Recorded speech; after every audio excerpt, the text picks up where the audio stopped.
পেটের ভিতরের কোনো অন্ত্র অথবা যে কোনো জিনিস যদি বেরিয়ে আসে সেটাকে আমরা বলি হচ্ছে হার্নিয়া। এটা হতে পারে নাভির আশেপাশে, এবং এই হার্নিয়া ল্যাপারোস্কোপির মধ্যে করার সুবিধা হচ্ছে আমরা 3 থেকে 4টা ফুটো করে আমাদের এত বড় একটা অপারেশন আমরা করে ফেলি।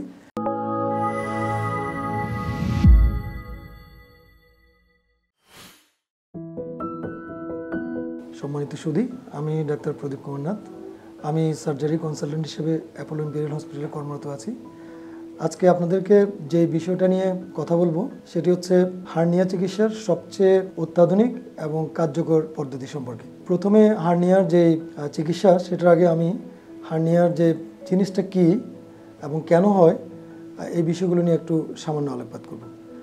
তো হার্নিয়া জিনিসটা হচ্ছে শরীরের যে কোনো জায়গায় দুর্বল অংশ দিয়ে, বিশেষ করে পেটের দুর্বল অংশ দিয়ে যদি কোনো পেটের ভিতরের কোনো অন্ত্র অথবা যে কোনো জিনিস যদি বেরিয়ে আসে সেটাকে আমরা বলি হচ্ছে হার্নিয়া।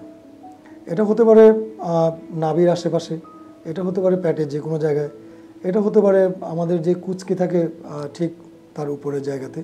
এমনকি পূর্ববর্তী সময়ে যদি কখনো অপারেশন হয়ে থাকে সেই অপারেশনের জায়গাতেও এই ধরনের ফোলা হতে পারে, সেটাকে আমরা হার্নিয়া বলি।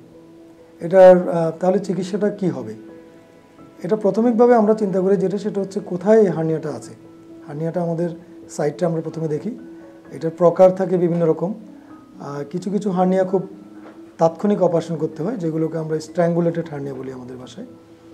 আর কিছু কিছু হার্নিয়া থাকে হচ্ছে যেগুলো আমাদের রুটিন অপারেশন করি। তো স্ট্র্যাঙ্গুলেটেড হার্নিয়া মানে হচ্ছে যদি কোনো হার্নিয়া এরকম যে ভেতরে আসা যাওয়া করছে কিন্তু হঠাৎ করে এটা আটকে গেছে, এরকম যদি হয়ে থাকে সেটাকে আমরা বলি হচ্ছে স্ট্র্যাঙ্গুলেটেড হার্নিয়া। এই ধরনের হার্নিয়ার ক্ষেত্রে আমাদের তাৎক্ষণিক অপারেশনের প্রয়োজন হয়, কারণ যদি এটা অপারেশন করতে কোনো কারণে দেরি হয়ে যায় সেক্ষেত্রে এই যে আটকে যাওয়া অংশটা সেটা রক্ত চলাচল বন্ধ হয়ে টোটালি পচে যেতে পারে। এমনকি কিছু কিছু ক্ষেত্রে এমন পরিস্থিতি তৈরি হয় যে পেশেন্টের জীবন সংকটাপন্ন হয়ে যায়, এমনকি মৃত্যু হতে পারে, এই ধরনের সমস্যা হয়।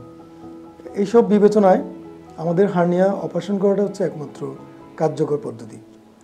তো অপারেশনের ব্যাপারে অনেকগুলো জিনিস আমাদের প্রচলিত আছে। যেমন আমাদের প্রচলিত অপারেশন হচ্ছে আমরা কেটে অপারেশন করি। নর্মালি আমরা কেটে যে জায়গাটা আপনার ডিফেক্ট থাকে সেই ডিফেক্টটাকে আমরা আইডেন্টিফাই করি, দেন আমরা যেই জিনিসটা বেরিয়ে আসে সেটাকে আমাদের প্রয়োজন মতো আমরা কখনো এটাকে কেটে ফেলে দিই, কখনো এটাকে আমরা পেটের ভিতরে জায়গায় ঢুকিয়ে দিই।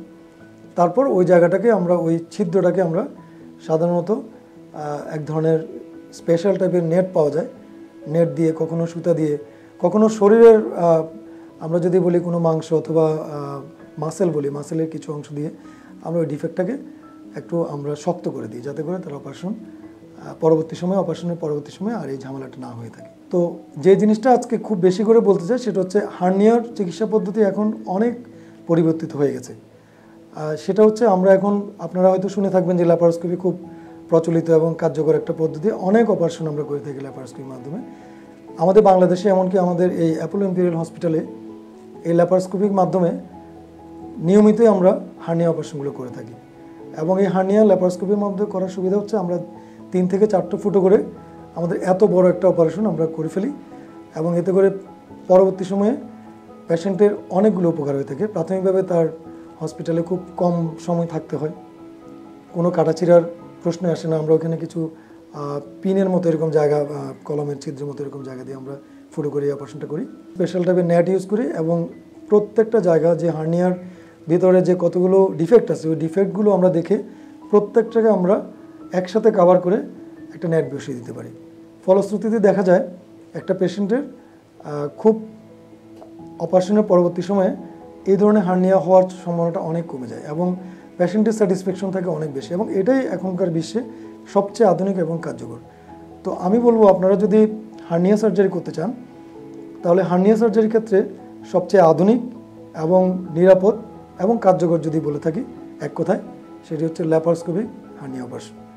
এবং এটা সারা বিশ্বব্যাপী স্বীকৃত এবং আধুনিক চিকিৎসা পদ্ধতি। আপনাদের সবাইকে ধন্যবাদ আর সময় নিয়ে শোনার জন্য।